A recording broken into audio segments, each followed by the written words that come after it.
কথা বললেও খারাপ লাগবে। যারা ভালোবাসার মহব্বতের মানুষ আমার কথাগুলো তারা স্বর্ণের মতো লাগবে, আর যারা আমাকে মহব্বত করে না, আমি যদি কোরআনও বলি হাদিসও বলি, তাদেরকে একদম কি লাগবে বলেন তো? কিসের সব থেকে তিত হচ্ছে উচ্ছেদ থেকে তেতো লাগবে। কথা ঠিক না ভুল ভাই?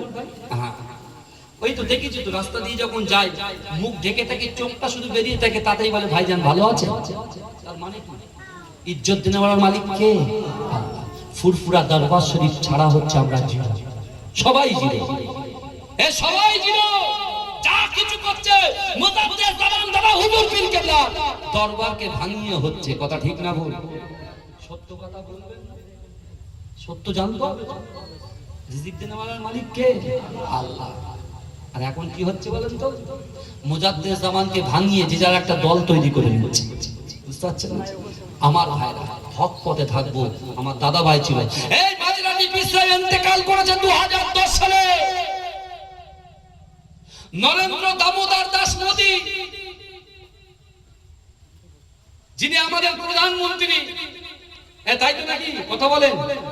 তিনি কিছুদিন আগে মেট্রো রেল উদ্বোধন করতে এসেছিলেন। আর 2010 সালে তখন কিন্তু বিজেপি ক্ষমতায় ছিল না। 2010 সালে রেলমন্ত্রী ছিল বর্তমানে আমাদের মুখ্যমন্ত্রী মমতা ব্যানার্জি। কথা ঠিক না ভুল? মাঝরাটি পিস্তায় পলিটিক্স করেছে, এই কথা বলে না, পলিটিক্স করেছে। কিন্তু মুখ্যমন্ত্রীর রেলমন্ত্রী থাকা অবস্থায় তিনি কেন আমার বাড়িতে আসলেন? কেন আসলেন? আমি প্রত্যেকটা ভাই চ্যালেঞ্জ করে বলছি, আল্লাহ তাকে জান্নাত নসিব করুন। কারণ দেখেন ভাই, নেতা যে হয়, নেতাটা খারাপ হয় না, নীতি খারাপ হতে পারে, নেতা খারাপ হয় না।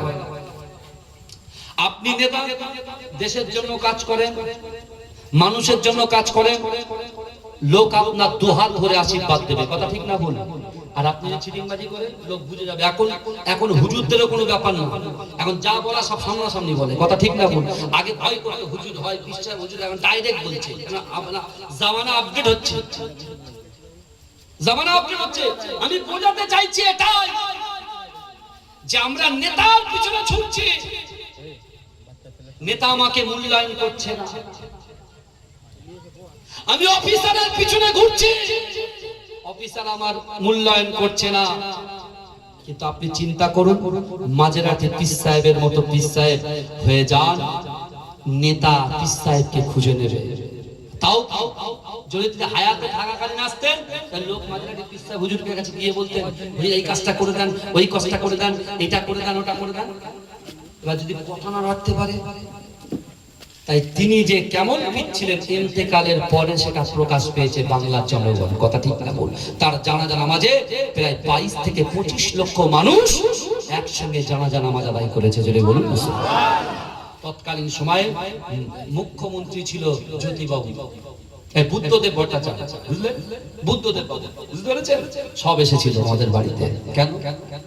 কিন্তু এখন বর্তমানে তারা আওলাদ হিসেবে যদি কোনো নেতার পিছনে যায়, নেতা আমাকে গুরুত্ব দেবে না, নেতা আমার গুরুত্ব দেবে না। কিন্তু নেতা যদি গুরুত্ব না দেয়, আমাদের কোনো পরোয়া আছে? আপনারা ভালোবাসেন তো জনগণ যার দিকে, সেই তো বড় নেতা। কথা ঠিক না ভুল? কথা বলেন।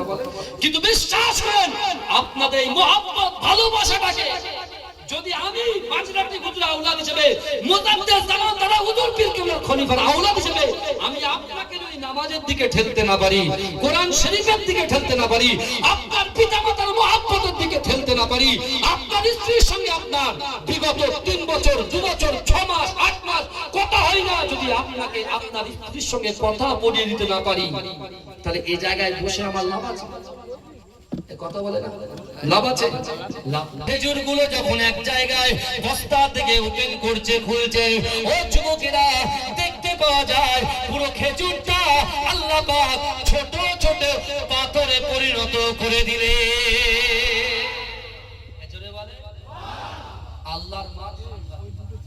আল্লাহ সহজে কাউকে ধরেন না, আর ধরলে পরে জোরে বলেন ভাই, যুবক ভাইরা শুনছেন তো? আল্লাহ কাউকে ধরে না, আর ধরলে পরে ছাড়ে না। 5 বছর